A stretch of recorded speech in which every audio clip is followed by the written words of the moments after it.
មខ្ញុំស្មងគេខ្លាំងណាស់តែកម្មក្រាស់ប៉ះចំតែមនុស្សសាវាព្រំលីខិតអើយអ្នករវល់ទៅណាដឹងទេសងសាខ្ញុំនាងសំបែកហើយ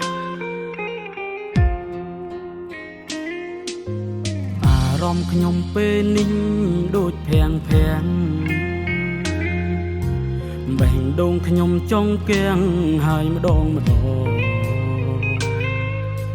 នៅម្នាក់ឯងអារម្មណ៍ដូចខ្មោចលំខ្ញុំស្រែកផងយំផងគ្មានអ្នកឮខ្ញុំស្រែកផងយំផងគ្មានអ្នកណាឮគេទៅចោលរូបខ្ញុំហើយគេទុកឲ្យខ្ញុំនេះនៅម្នាក់ឯងព្រោះពេលនេះរូបគេរហូតប្រឡែងជីមួយនឹងស្នេហ៍ថ្មី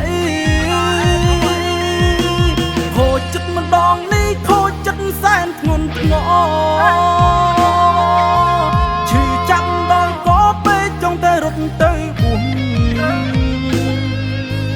ឈប់ស្ដាយវេលាចំណាយលើមនុស្សផងហេតុអ្វីមនុស្សស្មងជួបតែរឿងខកចិត្ត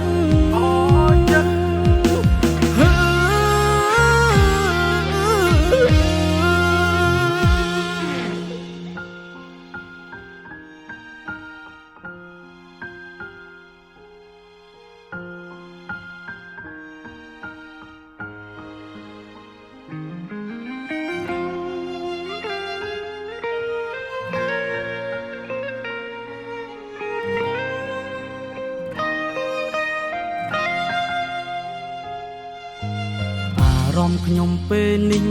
ដូចភាំងបេះដូងខ្ញុំចង់កៀងហើយម្ដងនៅ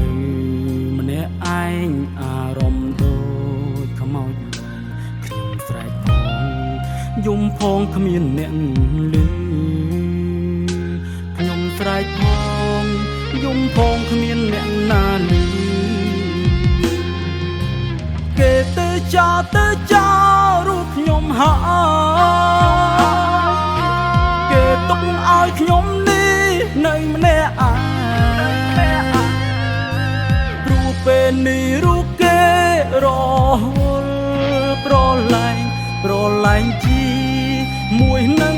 ស្នេហ៍ថ្មី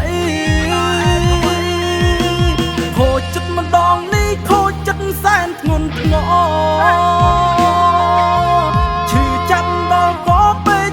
រទៅបួសឈប់ស្ដាយវេលាចំណាយលើមនុស្សផងហេតុអ្វីមនុស្សស្មងជួបតែរឿងខកចិត្ត